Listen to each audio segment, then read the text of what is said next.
आज हम आपको भरत महिमा का पार्ट 3 पढ़ाएंगे। आपको जैसा कि पता है, आगे की वीडियो में देख चुके हैं कि इस पार्ट को बड़ा होने के कारण कई पार्टों में डिवाइड किया है। तो आज हम आपको पार्ट 3 पढ़ाएंगे। सुनी रघुवर वाणी विबुध, देखी भरत पर हेतु, सकल सराहत राम सो प्रभु को कृपा निकेतु। पहले के पद में आपने सुना कि भगवान राम भरत के प्रति अपना स्नेह प्रकट करते हुए तथा भरत की न्यायशीलता को प्रकट करते हुए बड़े प्रसन्न होते हैं और उनके प्रेम रूपी सागर में मग्न हो जाते हैं। तुलसीदास जी इस आगे कहते हैं कि सुनी रघुवर वाणी विबुध, देखी भरत पर हेतु। तुलसीदास जी कहते हैं कि श्री राम की इस पवित्र वाणी को देखकर तथा उनका भरत पर स्नेह एवं प्रेम देखकर देवता लोग भी राम की सराहना करने लगे और सकल सराहर राम सो प्रभु को कृपा निकेतु, और कहने लगे कि श्री राम के समान कृपा का भंडार भला और कौन हो सकता है। जो ना होत जग जन्म भरत को, सकल धर्म धुर धरनी धरत को, कवि कुल अगम भरत गुण गाथा, को जानई तुम बिनु रघुनाथा। इस पर तुलसीदास जी कहते हैं कि देवता लोग आकाश से भरत की प्रशंसा करते हुए कहते हैं कि यदि इस संसार में भरत जैसे व्यक्ति का जन्म नहीं होता तो उस समय पृथ्वी पर धर्म की आधारशिला कौन बनता। कवि कुल अगम भरत गुण गाथा, को जानई तुम बिनु रघुनाथा। इस पर आगे तुलसीदास जी कहते हैं कि यदि भरत के व्यक्तित्व का वर्णन, उनकी गुण गाथा राम के सिवा कोई नहीं कर सकता, अर्थात श्री राम ही जानते हैं कि भरत कितने महान व्यक्ति थे।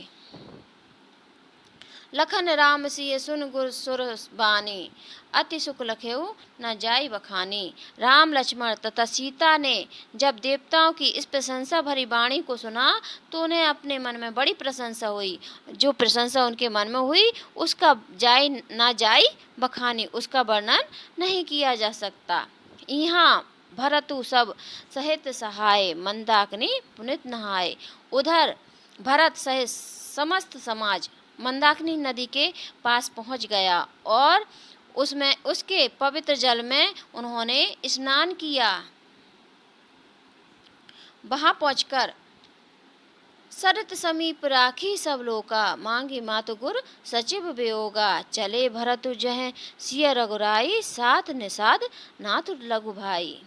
वहां पहुंचकर भरत सभी लोगों को नदी के किनारे पर बैठाकर गुरु माताओं तथा सचिव से आज्ञा लेकर शत्रुघ्न तथा अपने मित्र निषाद राज के साथ सीता एवं राम से मिलने के लिए आगे चल दिए। चले भरत जय सिय रघुराई, साथ निषाद लघु भाई। समुझी मातु कर तब सकुचानी, करत कुरत कोटि मन माही। राम लखन सिय सुनि मम नाऊ, उठी जन अनंत जाहि तज ठाऊ। और भरत उस समय अपने माता के किए हुए कुकृत्य पर उन्हें बड़ी ग्लानि होती है। चले भरत समुझी मातु कर तब सकुचानी, और भरत मन ही मन में सकुचाने लगते हैं।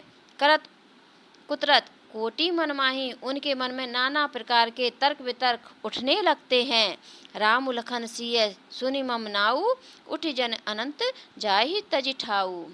कहीं उनके मन में वह सोचने लगते हैं, विचार करने लगते हैं कि कहीं राम लक्ष्मण तथा सीता मेरे आगमन की बात सुनकर या समाचार सुनकर अपने स्थान को छोड़कर कहीं दूसरी जगह ना चले जाएं।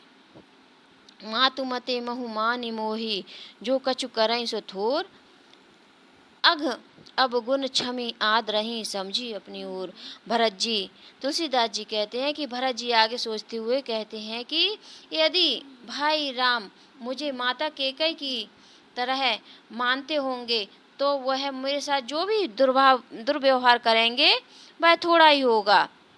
अघ अब गुण क्षमी आद रही, समझी अपनी ओर। यदि वह मुझे अपने जैसा अपने साथ मानते होंगे तो मेरे पापों को क्षमा करके अवश्य आदर देंगे। अतः मुझे जो भी सजा देंगे वह थोड़ी ही है, यदि ऐसा नहीं कि मुझे अवश्य राम के चरणों में स्थान मिलेगा। ऐसा वह सोचते हुए आगे बढ़ते जाते हैं। जो परिहरई मलिन मनुजानी, सो सन मानहि सेवक मानी, मोरे शरण रामई की पनाही, राम सुस्वामी दो सुख सब जनहि, जग जस भाजक चातक मीना, नेम प्रेम निज पुनः नवीना। तुलसीदास जी कहते हैं कि भरत उस समय राम जी से मिलने के लिए जाते हैं।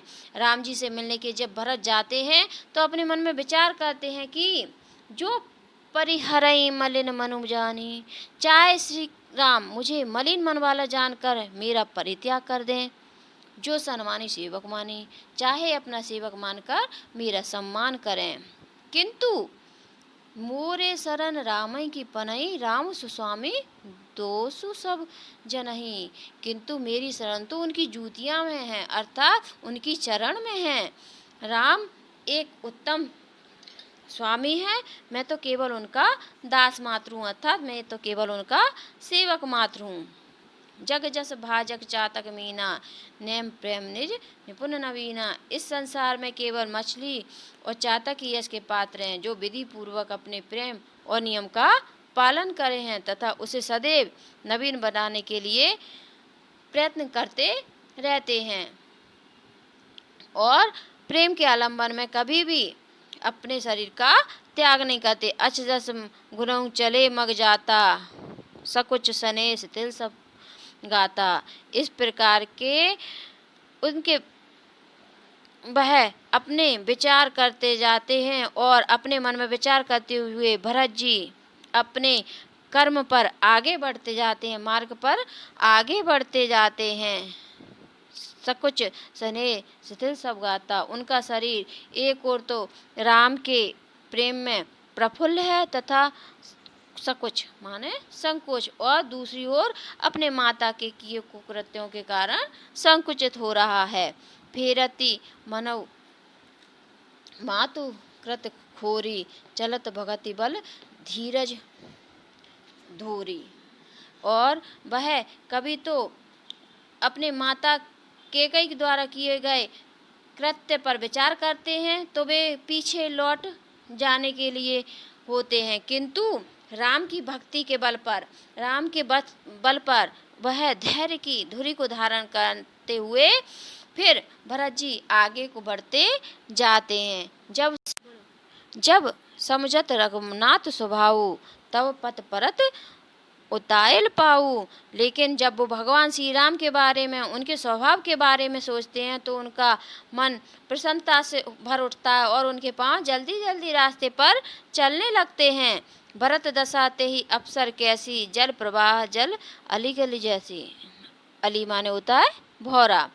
उस समय भरत की, तुलसीदास जी कहते हैं, उस समय भरत की दशा बिल्कुल वैसी थी जैसे कि जल की गति में भौरे की होती है।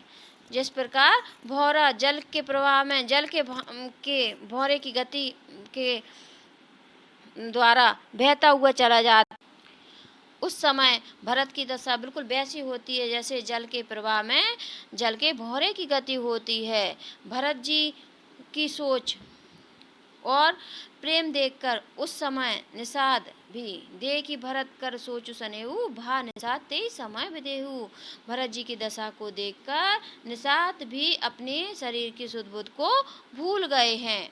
मिली सब प्रेम रिपु सूद नहीं, केवटु भरत मिली सब प्रेम रिपु सूद नहीं, केवटु भेंटेउ राम, भूरी भाए भेंटे भरत लक्ष्मण करत प्रणाम। इसका अर्थ आपको अगली वीडियो में मिलेगा। फ्रेंड्स, मेरे वीडियो को लाइक एवं सब्सक्राइब ज़रूर करें और मेरे हर वीडियो को देखें जिससे कि आपको पाठ का अर्थ समझ में आए।